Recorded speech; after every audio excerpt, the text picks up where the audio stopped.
In a world overflowing with animosity, mad cows, P.O. boxes, dogs hating cats, and angry birds, comes a story of love. Be love. No, we're not going to talk about bee love. That's not true. I mean, it occurs, but that's not what we're talking about. What we're talking about is something that's important to everyone out there. If you own anything that's made out of wood. And that's what we're going to talk about. The bees that damage those structures and what you can do to protect yourself. Ever step out on your front porch only to come face to face with an aggressive bee? What's he doing here? Well, you've just walked into his nursery. This structure is called a lean-to. People add them to the side of shops to increase the storage area. I've never been a fan of the structure. I hate being able to see things laying around. But if you look closely, you can see these holes along the studs. Those are created by wood bees or carpenter bees. The bees bore into the wood about an inch or so, and then they turn to the left or to the right, and they bore long tunnels through the wood. And what they're trying to do is make a nesting area. So they bore their tunnels in, and the female goes in and she lays her eggs in those tunnels. I recently tore this structure down, and I saved some wood to show you. When I first moved into the house, I had a lot of projects going, so I focused on preventing any further damage to the lumber. So the first thing I did was I put a can of WD-40 in the holes and I sprayed it. And WD-40 will kill the bees. And then I plugged the holes with steel wool. If you just plug the holes, the bees are still going to be born in there, and when they're big enough, they're just going to drill out somewhere else. So the best bet is to kill the bees and plug the holes. And that's what I did. I also built bee traps. And bee traps are really simple. I almost forgot. I've made a number of traps over the years, and I want to show you what they look like. There's different styles and designs. You can do almost anything you want, as long as you follow the important parts. And like I said, I'll cover those when I start showing you how to make one.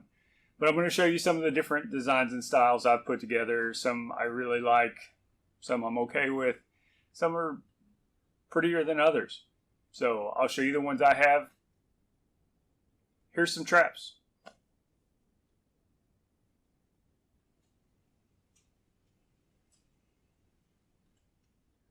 That's when you show the clip of the traps.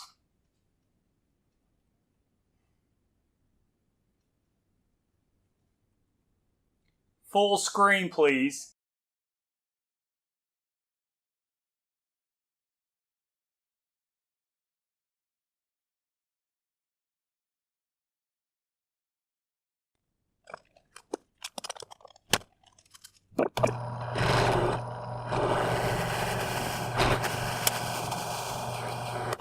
So the critical angles here, or the critical measurements, the half-inch entry hole. That's important. That's the size of the bee body. If you make it smaller than that, it's going to be hard for them to fit into, and they may not use it because of that.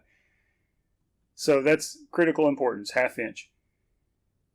The angle, not so important. It could be steeper, it could be shallower, as long as you get it deep enough that the sun can't shine into that joining hole that we're going to put in. That's all that really matters. Now, this is important as far as aesthetics. If you want something pretty, you can go down to Hobby Lobby, say, and get some glass jar or something specific like that appeals to you. I believe this is a Hobby Lobby jar as well. You can use something like this and make it more attractive. Or you can use a soda bottle. I think I'm going to go ahead and use this one. So for this downward cut, I'm using a 5/8 inch paddle bit. You could use a drill bit. You can use that same half-inch drill bit. And the dimensions of this inner hole aren't as important as this one here.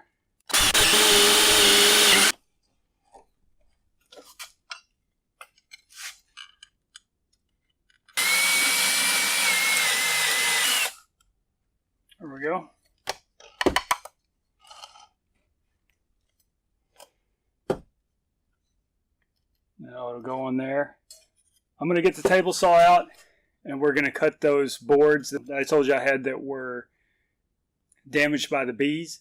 We'll take a look at that, and I'll chop this off.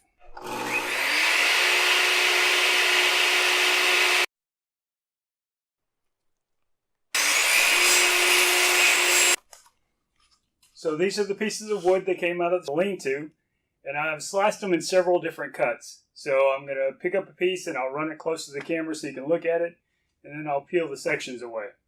Now this is all steel wool.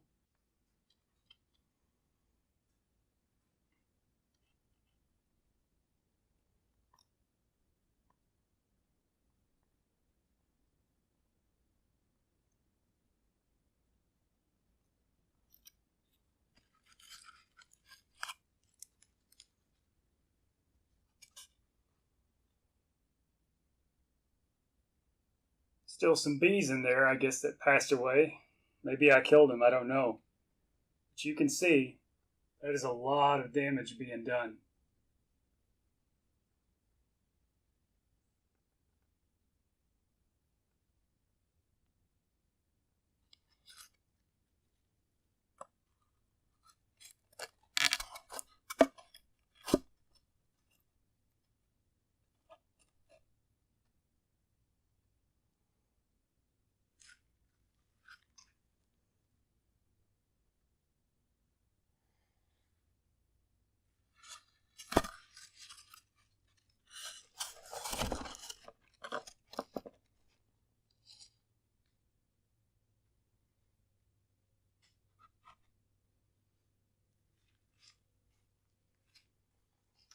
This shows the chamber that the mother creates to put her eggs in. She puts an egg in, she puts some food in, then she blocks that section off, goes to the next one, puts an egg in, puts food in, and on and on.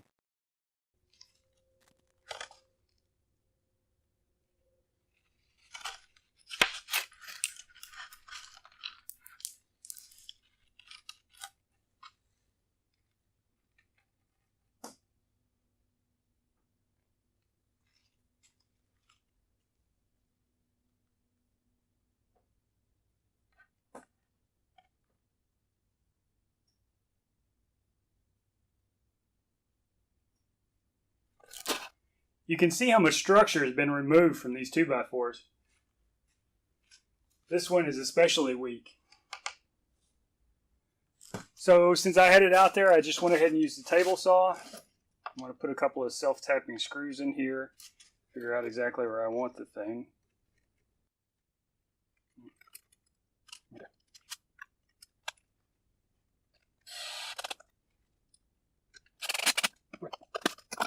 There it is, ready to trap bees.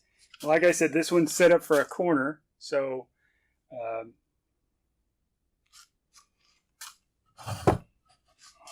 if you had a piece of wood like this, you would put this there in the corner where they intersect. So the obvious question is, are these traps worth the trouble it takes to put them together? Well, here's the catch of one of my traps over a 3-month period of time.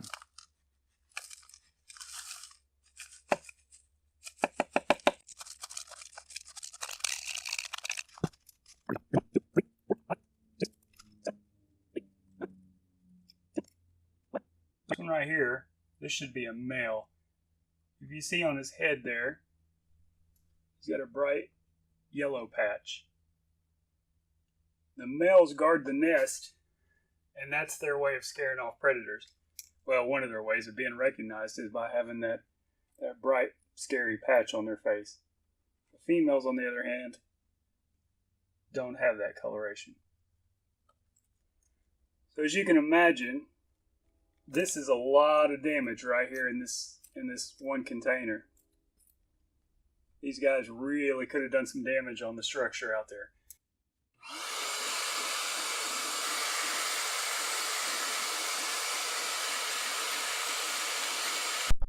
Speaking of angry birds, I guess this guy saw his reflection and didn't like it.